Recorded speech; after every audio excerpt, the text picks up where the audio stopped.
Okay, all right. So again, thank you all for being here. Our second presentation this morning is Cotton Sustainability, Truths, Myths, and Mindset Shifts. It's sponsored by Cotton Incorporated. Cotton Incorporated is a not-for-profit organization funded by cotton growers and importers with a mission to increase the demand for and profitability of cotton through research and promotion. So today we have Marcy Gang, who's the Executive Account Manager for the Global Supply Chain Marketing at Cotton Incorporated, who will be presenting, and then Jennifer Lukowiak, who is the Director of Supply Chain Marketing for Cotton Incorporated, will join her for questions. So I will turn it over to Marcy. Thank you. Good morning, everyone. Again, my name is Marcy Gang, and I am so pleased that everyone could join us this morning. I'm here to talk to you a little bit about cotton, share some new insights, maybe hopefully correct some misinformation, and kind of share what's new and some new science and new research that we have available.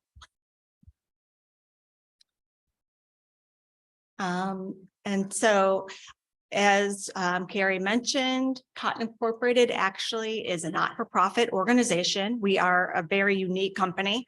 We're probably unlike any other company that you have worked with in the past. And this is our mission statement: to increase the demand for and the profitability of cotton through research and promotion. And we do that through a range of different educational and research opportunities. And so we are based in Cary, North Carolina, so just 2 hours away from here. And we have offices globally. So the blue dots are Cotton Incorporated offices, and the orange dots are shared offices that we have with our sister company, Cotton Council International. And I apologize in advance. It seemed this PowerPoint was in PowerPoint, and then when we transferred it to Google, some of the formatting may be a little bit off, so I apologize for that. So we are a not-for-profit organization.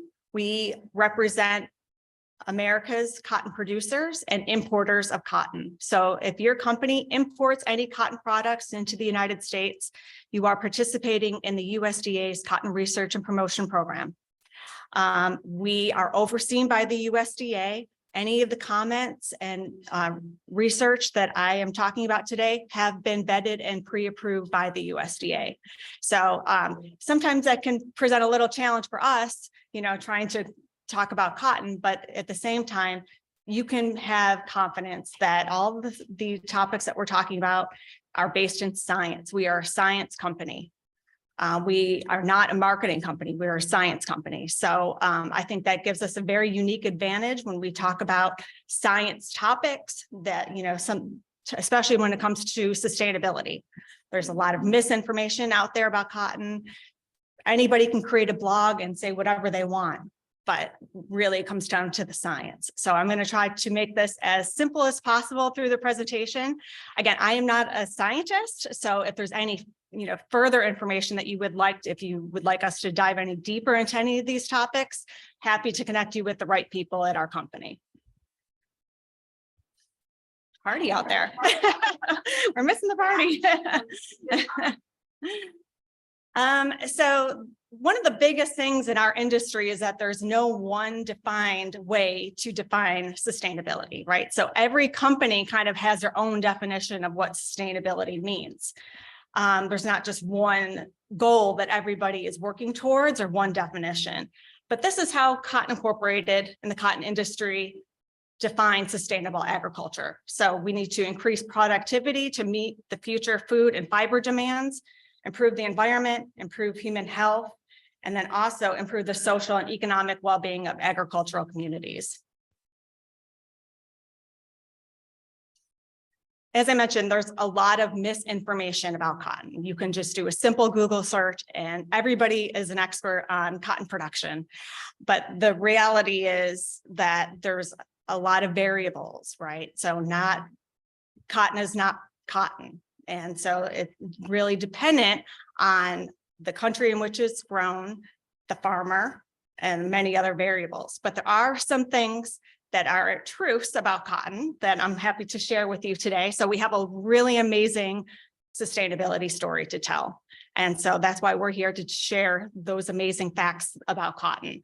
So kind of broke this down to two different areas: comfort and performance. So we all know cotton is super breathable, soft, it's hypoallergenic. It provides the ideal skin microclimate against you, so you get a better night's sleep. Naturally wicking, very absorbent. You can get high quality durable fabrics, and it also is naturally odor resistant. On the sustainability side, cotton is a plant. It's grown from the earth, right? So it's 100% natural. It actually is net carbon negative. It's energy positive, and that's due to the seed. There's more energy in the seed of cotton than it took to produce that cotton. It's biodegradable, microplastic free. It's a circular fiber. It's recyclable, durable. So we do have a lot of really great attributes about cotton. And I do want to let you all know, if you have not seen a cotton boll before, I think my colleague Jennifer has passed out a little bag with a little cotton boll in it, and you can play with that. A lot of people have never seen a boll of cotton before. And if you kind of feel inside the cotton, you'll find those little seeds that I'm talking about. The seed is extremely valuable. They say that the seed actually has more value than the lint. And it's used in tons of different products. But for our purposes, we're going to be talking about the lint or the fiber today. So talking about identifying some of the myths out there. So a lot of myths out there, and most of them have to do with the amount of water cotton takes to grow, the land, pesticide use, and chemical use, things like that.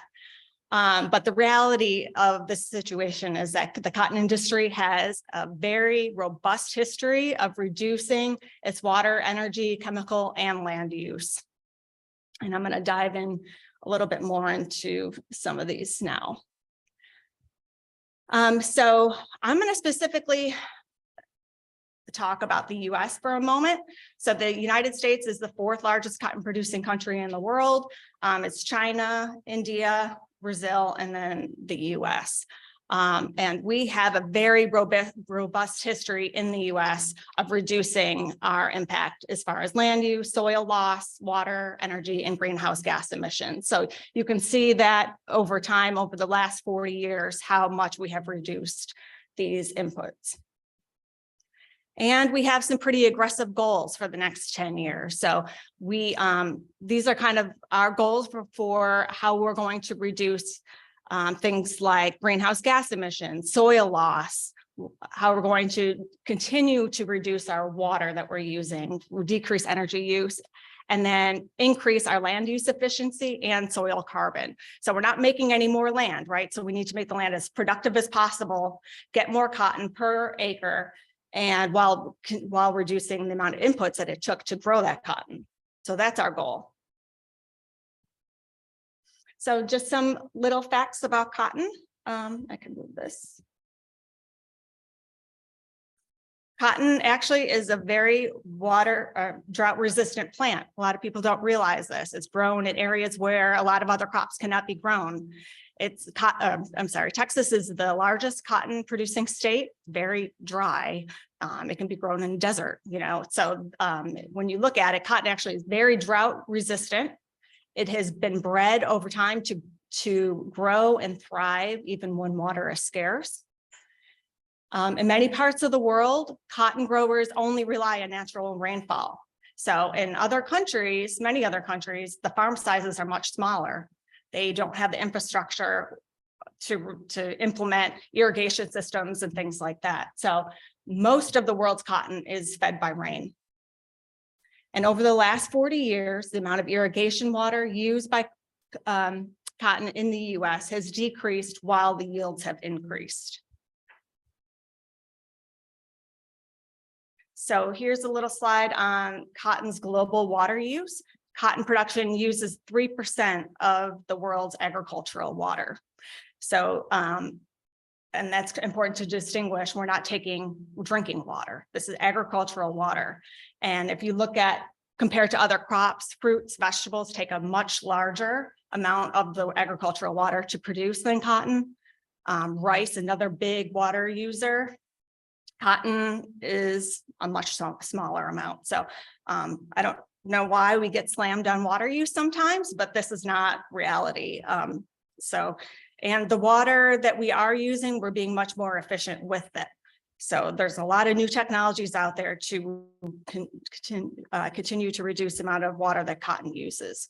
So in the US, 64% of the cotton relies solely on natural rainfall, especially in the southeastern part of the US where we get a lot of natural rainfall. They're not irrigating. They don't need to irrigate. And you have to think about it from the farmer's perspective as well. They're business people. Everything that they put on their farm costs them money. They're not going to just use more and more resources and for absolutely no reason. If they get enough rain, that's great. Only 5% of the land requires irrigation, and that's mostly out in California, New Mexico, Arizona, where they simply just don't get enough rain.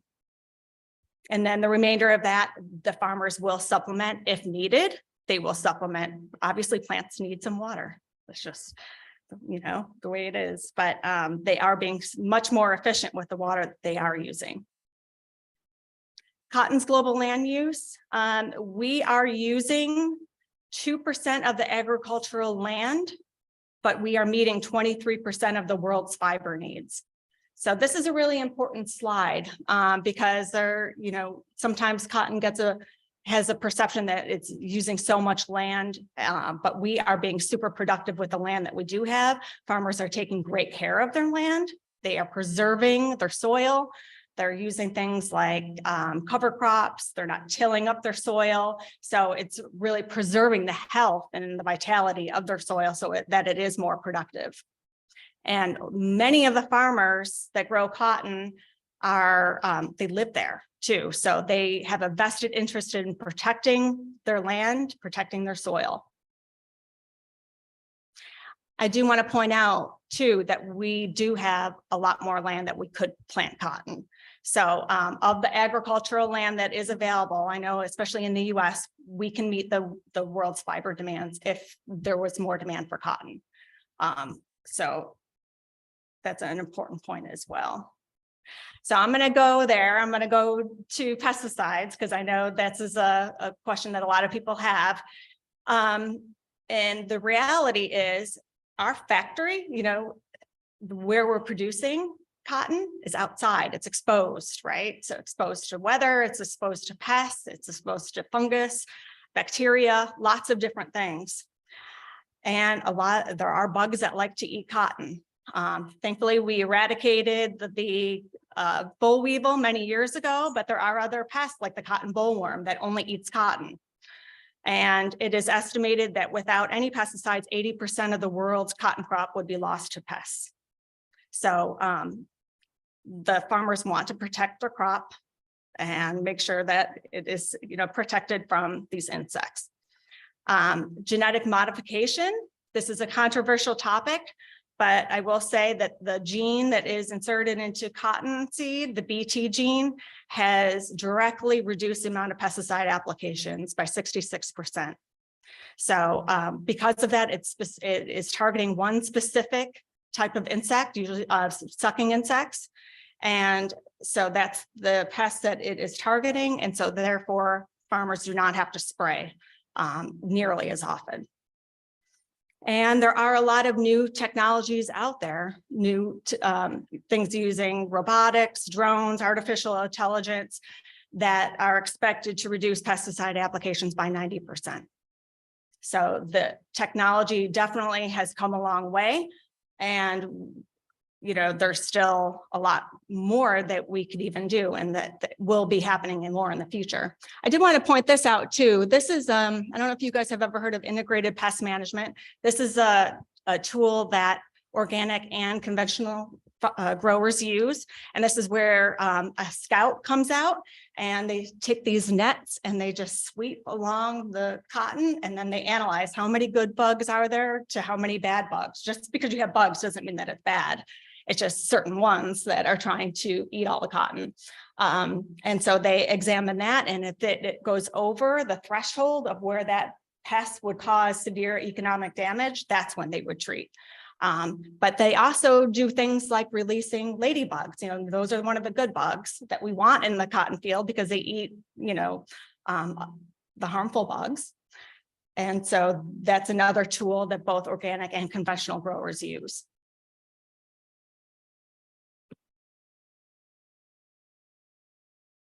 Excuse me. I mentioned robots and some other tools. These are just some visual examples of what that looks like. There's some really cool technologies being developed and that are developed now. And so these are just some examples of that. That farmer on the left, this is a really cool tool that there are a lot of farmers are using now. It's a water sensor tool. It's all controlled on their phone through an app. And so they're using things like drip irrigation underground so that where the water is needed, it only goes, the wells are only triggered when the soil gets to a certain dryness level. And so the irrigation is underground where there's less evaporation. Here are some other examples of new technologies that are commercial and pre-commercial, things like using laser autonomous vehicles. Basically, what these are doing, these are prescriptions. So every field is a little bit different. The needs of every field, depending on where you are in the country, is going to be different. We have in the US, this is a huge country and all the farms are very unique. So there is not one set way to grow cotton or any other crop. So there are companies out there that come up with prescriptions on how to manage that farm and using some of these tools. And they also use things like aerial mapping. So looking to see what areas of the farm are too dry or where fertilizer might be needed. And it's only done in very specific targeted areas. Okay, on to the other myth that is out there about organic cotton. And I do want to preface this by saying we are just pro-cotton.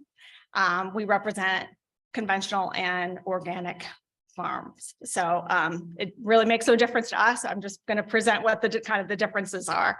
Organic cotton is softer and healthier. And the other myth is that it does not use any chemicals. And this is false. So having a soft yarn or soft cotton is a function of the physical properties of the cotton, not because the cotton was grown organically. It also is impacted by the spinning method and the finishing of the fabric that also impacts the softness of the fabric. And the term organic does not mean chemical free. It means it used a different set of production tools. So here are the two types of cotton production, kind of what the differences are between conventionally grown and organically grown. The difference is conventional cotton can use genetically modified seed and organic cannot. And conventionally grown can use pesticide and fertilizers from synthetically derived and naturally derived sources. Organically grown cotton can only use pesticide and fertilizers from naturally derived sources.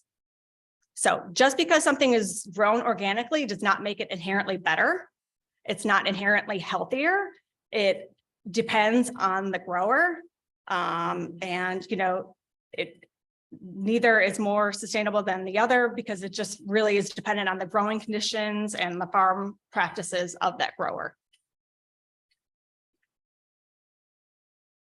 Another myth is that all textiles are contributing to microplastic pollution. And the truth is that cotton is a circular fiber. It is biodegradable, compostable, recyclable, and carbon capturing. So just a little bit of information here about microfibers and microplastics. So all fibers and all fabrics shed microfibers, but not all fabrics are shedding microplastics. So fabrics, both natural and synthetic, are shedding microfibers and that enter our rivers, lakes, and oceans as we wash them. So microplastics are tiny man-made fragments, fibers, pellets, or granules that are less than 5 millimeters in size. And textiles are responsible for 35% of the microplastics found in our oceans. So the textile and industry has a huge impact. And this is very sad. By 2050, scientists project there will be more plastic than fish in the world's oceans. On average, every one of us eats the equivalent of a credit card's worth of microplastics every week without even knowing it. So it's in our water, it's in our food, it's in our seafood has been shown to have plastic fragments in it. So it's everywhere. But I think that there's certain choices that we all can make to reduce the amount of microplastics that are in our environment.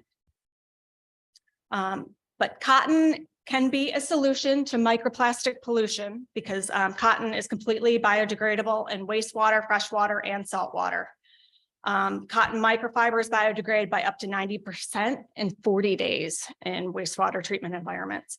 And it is not impacted by softeners, water repellents, or durable press finishes as well. So we found no impact on the finishing when it comes to biodegradation.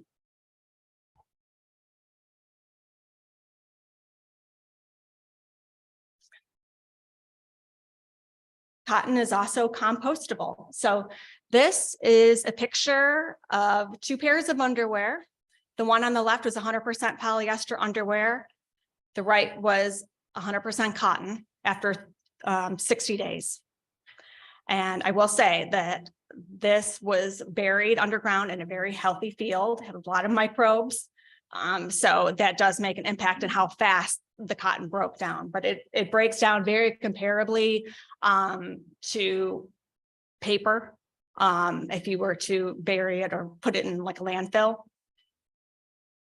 And here is a composting study that we did using its biodegradability testing in compost. The 100% cotton biodegraded between 92 and 95% in 4 weeks. And you can see here on the left, compare that to a 100% recycled polyester t-shirt. Doesn't matter if it's recycled, if it's still microplastics, it's still going to be there for a very long time. And then you could see here the cotton jersey, 100% cotton. And that had a softener on it. For some reason, we found that some softeners actually help the biodegradability. We're not sure why. But cotton is completely circular. It comes from the earth. It can be recycled into new products. We don't necessarily recommend that it is recycled into new fabrics because that does, to make a new cotton fabric, you have to chop it up and it reduces the staple length. And to make good quality fabrics, you want the staple length to be longer. So we are really recommending thinking outside the box beyond just making new fabrics with recycled cotton. How can we replace other things, other like plastics that are not going to biodegrade? That's really our goal. Oops.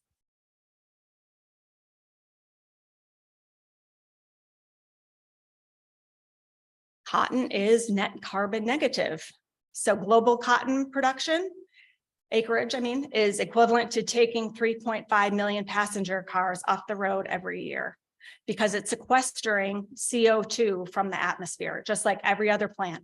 Every plant is sequestering CO2. And so when plants take carbon dioxide from the air during photosynthesis, it stores it in the soil or the plant. And in cotton's case, it continues to store the CO2 in the bowl. And that continues even when you make it into a fiber or into a fabric or a garment or a piece of upholstery. So we can actually calculate how much CO2 on every 100% cotton fabric is sequestering from the atmosphere.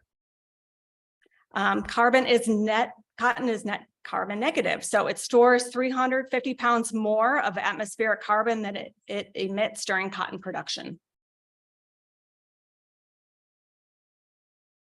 Cotton is recyclable.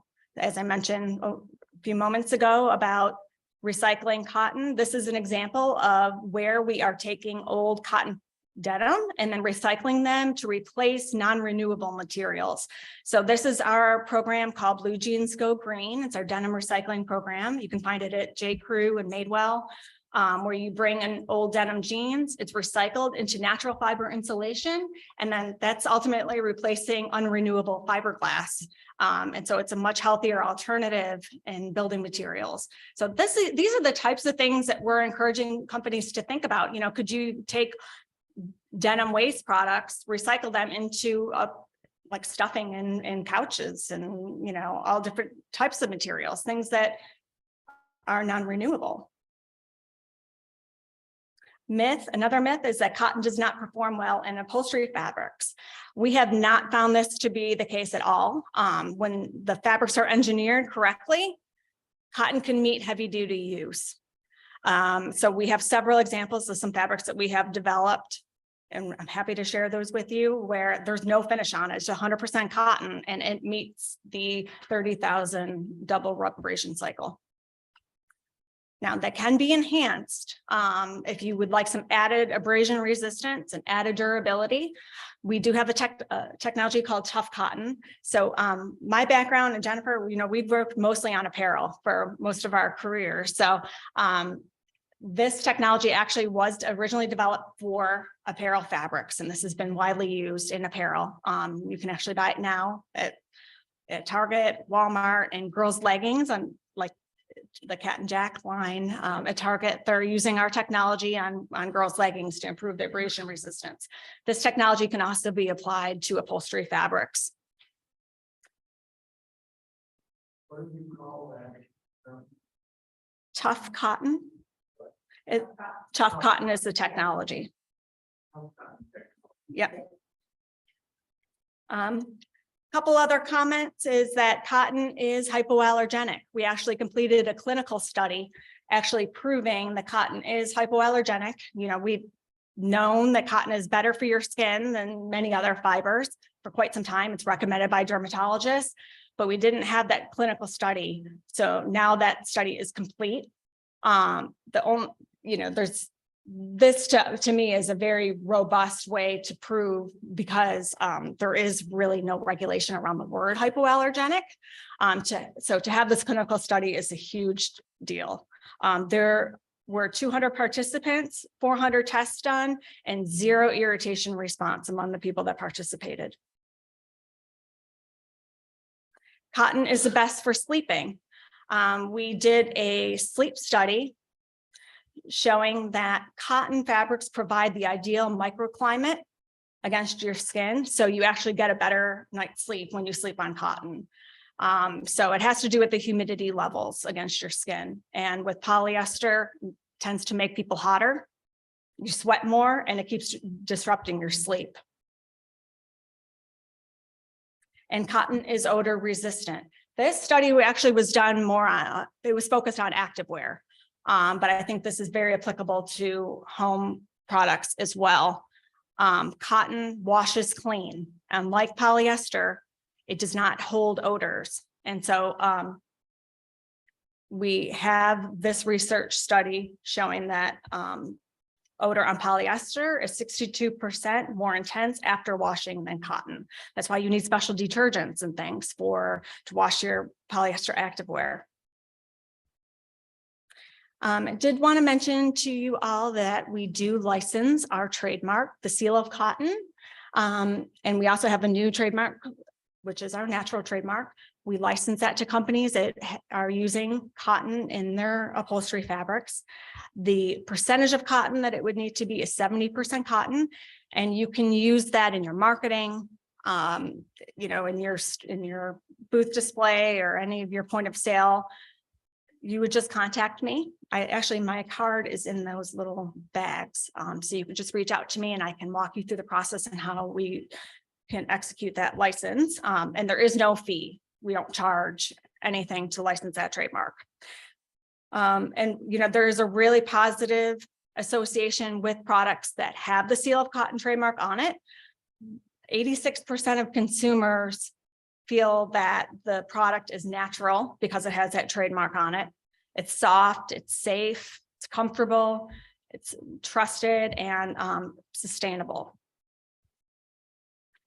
73% of consumers say 100% cotton is important when shopping for home textiles. 75% of consumers say that better quality products are made from natural fibers like cotton. And 91% of consumers believe that cotton is the safest fiber for the environment, much higher than other fibers that we tested against. And the sealed cotton has a really positive effect. So this is showing a percentage of consumers who say a brand that's using the sealed cotton trademark is concerned about quality, it's authentic, it cares about sustainability, it's trustworthy, all the things that you want consumers to think about your company and your brand. And I did just want to make a quick reference to our website, Cottonworks. This is a website for the trade. It's cottonworks.com. And it's free to sign up. And this is where you can learn all about cotton. So you can take online classes. You can learn about our technologies for cotton. You can look at our trend resources. We have a lot of sustainability information on here as well. So please sign up and you can learn even more about cotton. And here's my email address, mgang@cottoninc.com. And I would like to open it up for questions if anybody has any.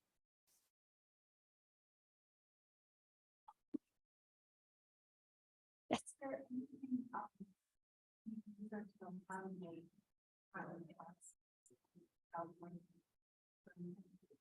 The burn test. Yeah, the new FR laws that are coming out of California, right? So actually worked with one of our colleagues, Mary Ankeny, on finding out that information. And there are, and this is something that we would definitely have like a more, robust meeting about, but there are certain backings and things that can be applied to the back of the cotton fabric that will allow it to pass in those new laws. So there are backings that can be used, and there are certain coatings as well that can be applied to the back of the cotton fabric, which will allow the face to remain appealing, comfortable, all the reasons that you would pick cotton, but allow it to also pass in those FR tests. So we've definitely got experts in our labs that are continuing to stay on top of those research points and really make sure that they do know exactly what it is that needs to be applied to the back of those fabrics.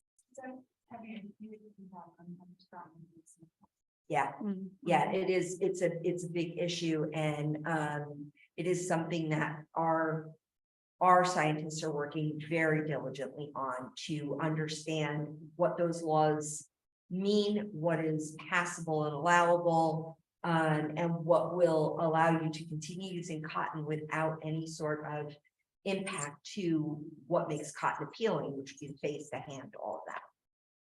I'm hearing which is from that.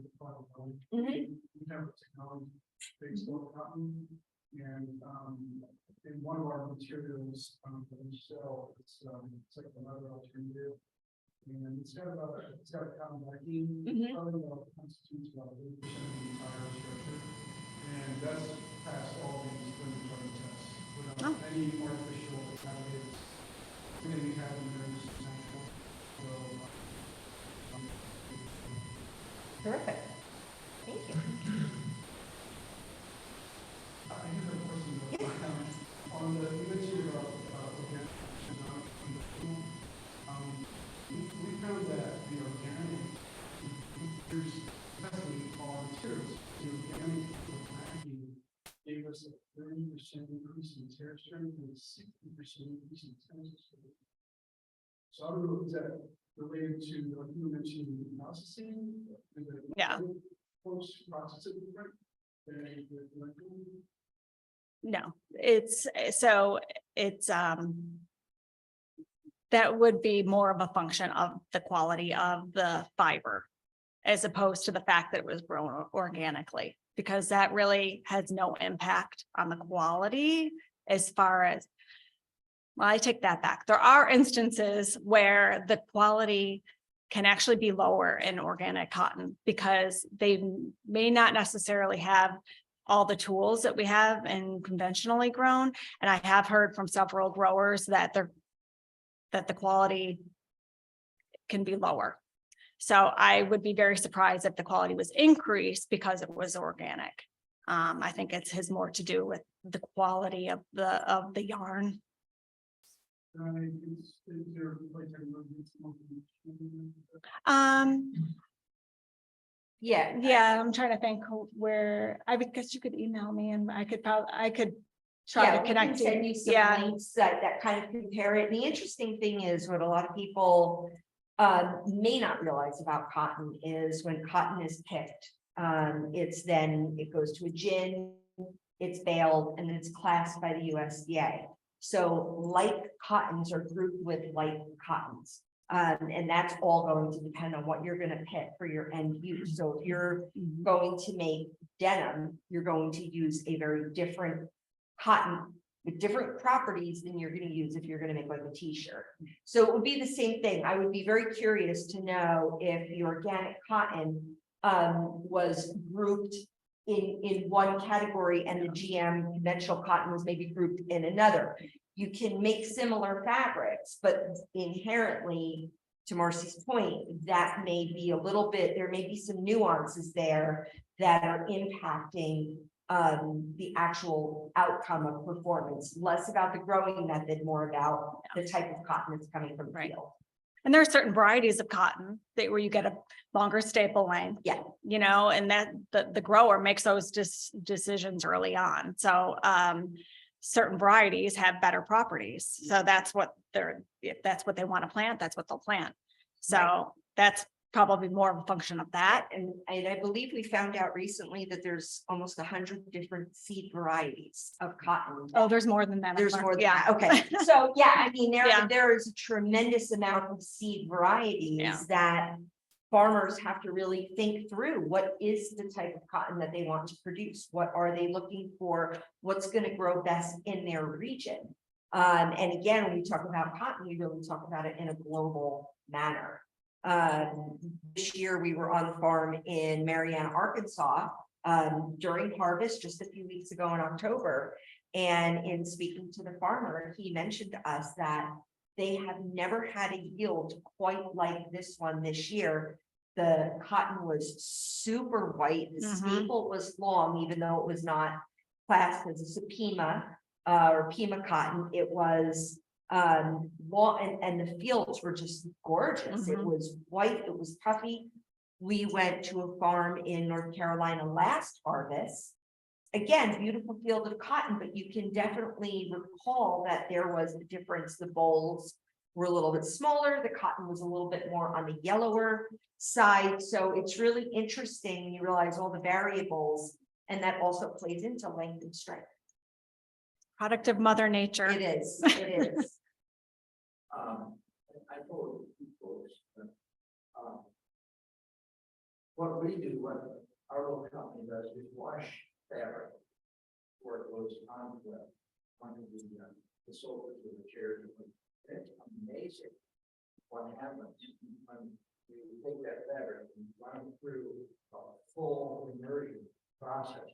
The stuff that comes out of it. You talk about the yellow color. Some of that comes out, Mhm. you can't believe how the water comes yellow and it comes out and that's all. Evidently just from that natural cotton, the natural cotton. Well, there's all kinds of things, dust. Yeah, you know. dust and soil and Yeah. stuff that can get trapped in the fibers and, Yeah. yeah. Really, I don't want to see it dirty. Well, it comes from a farm. You know, we love to use the term, and I used this yesterday in my presentation, we love to use the term dirt to shirt. And when we're talking about recycling, it's dirt to shirt and back again, because it is circular. But one of the things that we were talking about yesterday was maybe in this room, we should say soil to sofa. Soil to sofa and back again, because it is a product of mother nature. It comes from the earth. And yeah, all of those impurities and things that kind of get trapped in that fiber. Yeah, there is a scouring process. To your point that you need to go through. I think that probably the biggest thing was a revelation to me personally, and I was raised on a farm, out of town, something like that. But I know in the dirt, and I got this chemistry degree on the way of growing up, and how that has made me a little more aware of what's I'm able to take account of what's going on Sure. in that stuff. And I can't believe how the product, after we wash it and it goes to the manufacturers, do that, how accepted, more readily accepted is our public to the women. You know that. Yes. They do. Since you guys have an apparel background, I was wondering if you could help me and talk about a little bit about PCI and Doc Cotton and how it layers in what you all do and work hand in hand with them to verify things that are listed on their website. Any insight? We can definitely help companies with that. I know our VP over our team actually helped form BCI. He was an advisor to them when they were first forming that organization. We are members of it. We can share with you some details. There's obviously questions still. Yeah. And there's a lot. I try to use BCI cotton, but if it has their label and your label, are they interchangeable? Yes. Yeah. So I can assume that anything with the cotton label is Sure. vetted. So the seal of cotton is referring to the fact that it's got a certain percentage of cotton in it, that it's cotton. Just to remind consumers that this product is made of cotton. Well, 70% for home For home. textiles. There are other, that's a minimum amount of cotton that we will license for the sealed cotton. However, in other What products, about wearable? like That's- apparel, Yeah. it depends on the category, and it would really, there are some that are 100% cotton, and we won't budge from that. And then there are some that, there are some fluctuations in there, again, depending on the product. Socks is kind of a unique That's- product, so yeah. that's something that we would have a little bit more leeway. What we always recommend is if you do want something to carry the seal of cotton, connect with Marcy or myself. We're happy to evaluate the product, kind of talk you through the process. And then there is a licensing agreement that kind of lays out exactly what you need to adhere to have that product carry the seal of cotton. They're compatible with Yeah. each other. It's not that if you use, the seal of cotton, you can't use BCI. But we can help with some of those technologies or programs, I guess. Yeah. And as far as GOTS, we can give you some information about that as well. I know, we give GOTS a lot of credit. For- It's significant. More expensive. I mean, it's like crazy, it's like double. For GOTS certified. Yeah. Well, we give them a lot of credit for what happened last couple of months where they, sounded the alarm on the organic production and, the fraudulent cotton that was coming out of India. So there was I don't know if you guys saw that, there was a big expose in the New York Times not too long ago. Weaker cotton. Okay. Right. Yeah, And what's great about GOTS is they are a watchdog group, and they're Yeah. independent. So they're really there to support the textile industry as a whole, which is really meaningful. They're not Yeah. working for anybody. They're not beholden to anybody. They are really kind of making sure that they're doing the right thing within the entire textile industry. Everybody benefits from. But they were tracing the organic out of India. They were tracing- $11. Yeah, so interestingly Yeah. enough, organic cotton accounts for 1% of the world's cotton. Majority of it comes out of India. Within that 1%, 75% of that 1% was decertified by GOTS because they were not adhering to organic cotton growing practices. What happened? That exploded the price of organic cotton. The organic cotton price went absolutely through the roof. And, Yeah. that became problematic. Now you've got a lot less true organic cotton in the market. And what happens is because of organic growing methods, fields have to lay fallow for a period of time before you can actually start growing what would be considered certified organic cotton. And one of the things we always talk about, we're here to support all cotton usage. So don't paint yourself in a corner. Don't commit to doing, your entire line in 100% organic cotton. It can be a great marketing story for some of your products, but definitely give yourself a little bit of breathing room to keep the door open for that conventional GM cotton. Because again, the price Mhm. structure, we were dealing with how many brands and retailers that were going, we committed to all this organic cotton and now, our margins are completely upended. Yeah.